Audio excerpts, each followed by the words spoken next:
everyone, so today we are going to look at the endocrine system. So this is the next body system we are looking at. And as usual, the key knowledge from the study design is specialization and organization of animal cells into tissues, organs, and systems with specific functions. And today we are looking at the endocrine system. So why do we have an endocrine system? What is its function? What is its purpose? Well, the endocrine system is made up of a series of glands, and these glands produce and secrete hormones, which I'm sure all of you have heard of. Well, these hormones allow for distant communication between cells around the body, and so they have a variety of effects on the body. So this allows all these different organs in your bodies to communicate with each other and to communicate with different cells. So it allows maybe your hypothalamus to communicate with other cells down here, and so on. As I said before, the endocrine system produces molecules known as hormones that act as a signal to communicate between cells. Communication is important and is needed by our bodies because we want to maintain a stable internal environment. So if something needs to change or we need to signal a certain organ to perform a certain function, we need to be able to communicate that. So different parts of the body need to be able to communicate with each other to respond to changes in the internal environment, right? Maybe you need to be producing more of one hormone, so then one organ will speak to another organ through hormones. It's also really important for growth and reproduction, and we'll get into this a little bit more.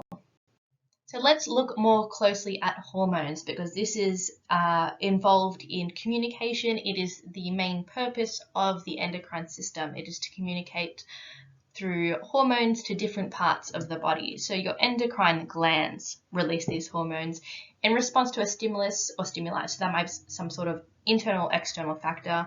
Maybe your body has picked up the stimulus that you are dehydrated. So you need to produce hormones to then communicate to different parts of your body that you need to drink more water, for example, or your body needs to conserve more water.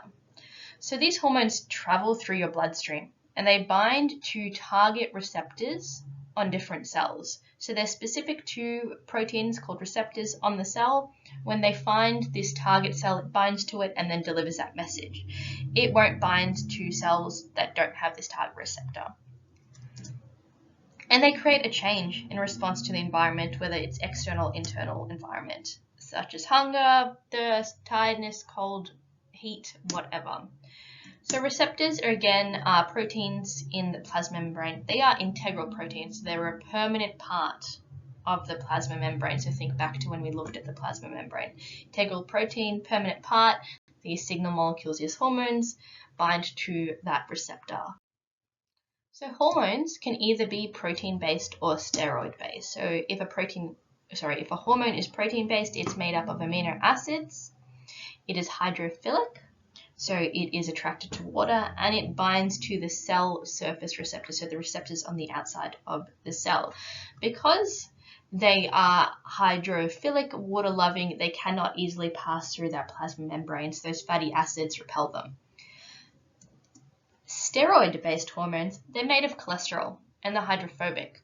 So they're able to easily pass through those fatty tails in the phospholipid bilayer, and they're easily able to enter the cell. And so they bind to intracellular receptors on the inside of the cell, allowing it to initiate a response. Just a little diagram. I don't expect you to memorize any of this. I just wanted to show you that protein-based hormones or peptide hormones bind to a receptor on the outside of the cell because they cannot pass through that phospholipid bilayer, and then that creates a reaction which then initiates the response that we want.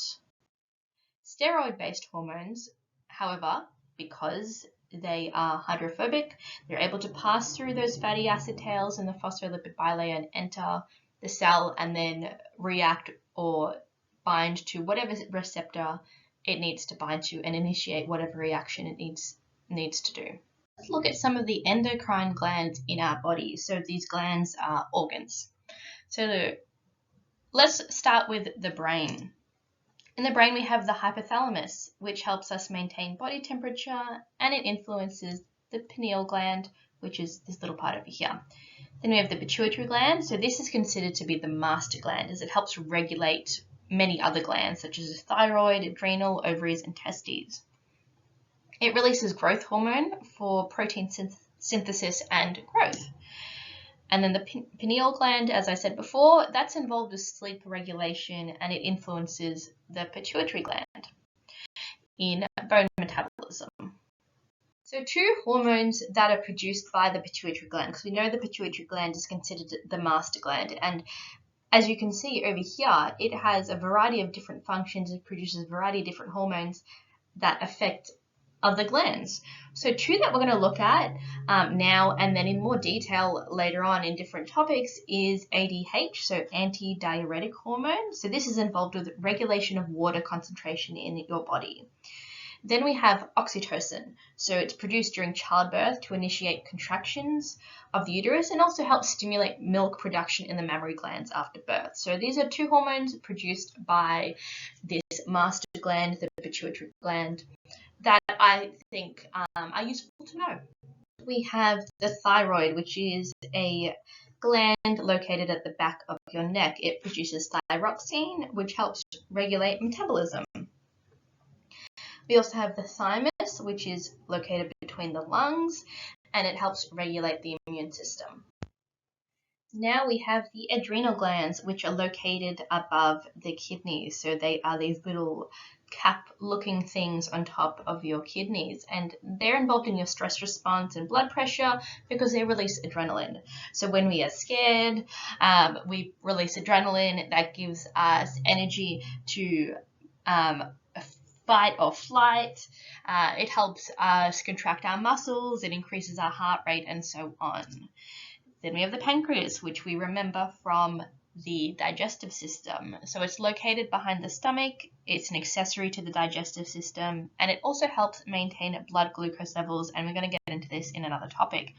If the pancreas doesn't work effectively, we can develop diseases such as diabetes. And the last endocrine glands that I want you to know are the placenta, ovaries, and testes. So the placenta, located in the uterus of pregnant women, helps maintain a healthy pregnancy and is involved in birth. Ovaries, located at the end of the fallopian tubes in females, major role in developing and regulating the reproductive system. It releases estrogen, which is a hormone, and this is involved in sexual development and the menstrual cycle. In males, we have the testes, so they are involved in developing and regulating the reproductive system. They release the hormone testosterone for sexual development, increased muscle, body hair growth, and so on. These slides are a list of different glands, the hormones they produce, the target area, and the function of those hormones. This is a lot of information. I do not expect you to remember any of this. I just want to show you how the different glands can produce different types of hormones and have a variety of different functions. So we've looked at things like the hypothalamus, which acts on the pituitary gland, which then is involved with releasing or in helping the pituitary gland release hormones.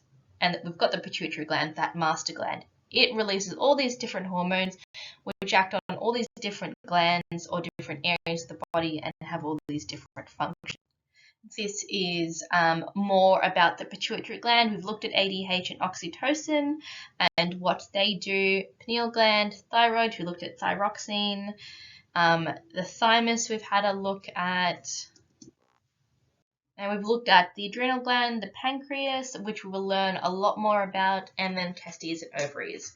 So, like I said before, this is just for your information. I don't expect you to memorize all these hormones. That is way too much information. But it is good to know that all these different glands produce different hormones that have a variety of functions, and how your body relies on these hormones for communication and to produce different effects in the body.